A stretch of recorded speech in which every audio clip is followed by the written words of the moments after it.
যদি মুসলমানদের বলি আপনি কি, কেউ বলে আমি হানাফি, কেউ বলে মাশাফি, কেউ বলে হামলি, কেউ বলে ওয়াহাবি। নবীজি কি ছিলেন?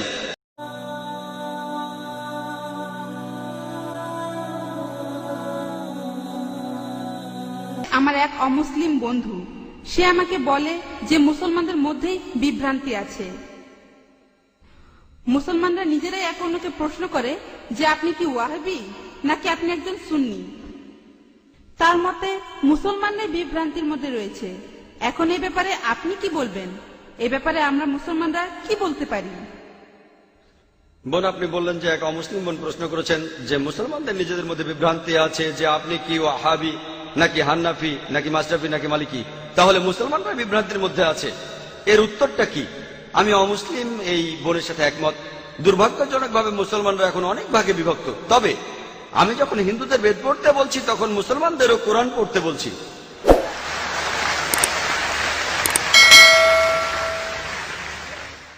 আল্লাহ পবিত্র কোরআনে বলেছেন, সূরা আল ইমরানের 103 নম্বর আয়াতে আল্লাহ তাআলা বলেছেন, ওয়াতাসিমু বিহাবলিল্লাহি জামিআন ওয়া লা তাফাররাকু।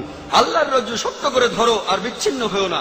আমরা আল্লাহর রশি ধরবো, আর সেই রশি হলো পবিত্র কোরআন আর সহিহ হাদিস। আল্লাহ কোরআনে বলছেন, সূরা আল আনামের 159 নম্বর আয়াতে উল্লেখ আছে, যারা দিন সম্বন্ধে নানা মতে সৃষ্টি করেছে, হে রাসূল, তাদের দায়িত্ব তোমার নয়। ইসলাম ধর্মে বিভিন্ন দল আর মত তৈরি করা এটা নিষিদ্ধ, এটা হারাম।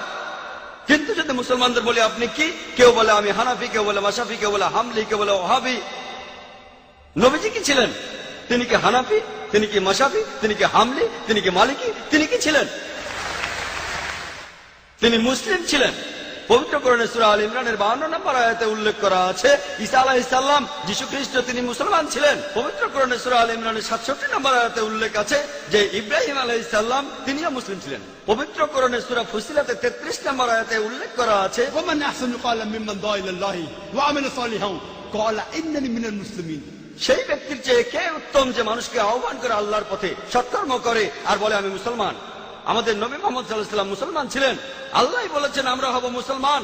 মুসলমানের চেয়ে ভালো কোনো বিশেষণ নেই।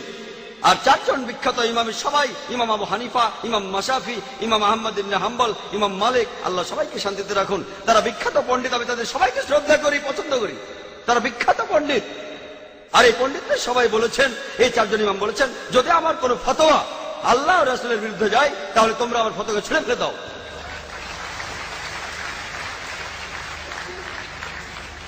যদি ভালো করে দেখেন, এই যে ইমাম যারা ছিলেন তারা মুসলমানদের বিভক্ত করতে চাননি। তারা চেয়েছিলেন মানুষ যেন মূল ধর্মগ্রন্থগুলো পড়ে, কোরআন আর সহিহ হাদিস। তাই আমাদের এখন যা করতে হবে, আমি জানি যে লোকজন বলে একটা হাদিসে আছে মুসলিমরা 73টি ভাগে বিভক্ত হবে, এটা আছে তিরমিজিতে সহিহ হাদিস 171 নম্বর হাদিস। নবীজি বলেছেন ভবিষ্যতে 73টি ভাগ তৈরি হবে, ভাগ করা উচিত সেটা বলেননি। নবীজি জানতেন যে আল্লাহ এই কাজটাকে নিষিদ্ধ করেছেন। তাহলে যেটা করতে পারেন, আল্লাহ আর রাসূলকে মানেন, আর নিজেদের আপনারা যে নামে ডাকতে পারেন সেটা হলো মুসলমান। যে কোনো পণ্ডিত, পৃথিবীর যে কোনো পণ্ডিত, ধরলাম তিনি পৃথিবীর সবচেয়ে বড় পণ্ডিত, তার কাছে প্রমাণ দেখতে চান, আপনার প্রমাণটা দেখান। যদি সত্যি বলে থাকেন, আপনি নির্দোষ হলে তার প্রমাণ দেখান। তাহলে যদি কোনো পণ্ডিতের সাথে মতভেদ হয়, তার কাছে প্রমাণ দেখতে চান, প্রমাণটা নিয়ে পরীক্ষা করুন। এজন্য আমি রেফারেন্স দেই, আমি যা বলি, জাকির যা বলে, ইসলামে তার কোনো মূল্য নেই, জিরো, শূন্য। সেজন্যই বলি, জাকির বলেনি, আল্লাহ বলেছেন কুল হুয়াল্লাহু আহাদ, বলো তিনি আল্লাহ এক, অদ্বিতীয়। আমি জাকির বললে ইসলামে এটা মূল্যহীন, শূন্য। আল্লাহ যা কিছু বলেছেন সেটা মানতে হবে, নবীজি বললে সেটাও মানতে হবে। সেজন্য বোন, মুসলিমদের বিভক্ত হওয়া উচিত না, আমাদের শুধু মুসলিমই বলা উচিত। আর কোরআন আর সহিহ হাদিস আমরা মেনে চলবো। যারা বিভিন্ন মতের সৃষ্টি করে তারা ইসলামের বিরুদ্ধে।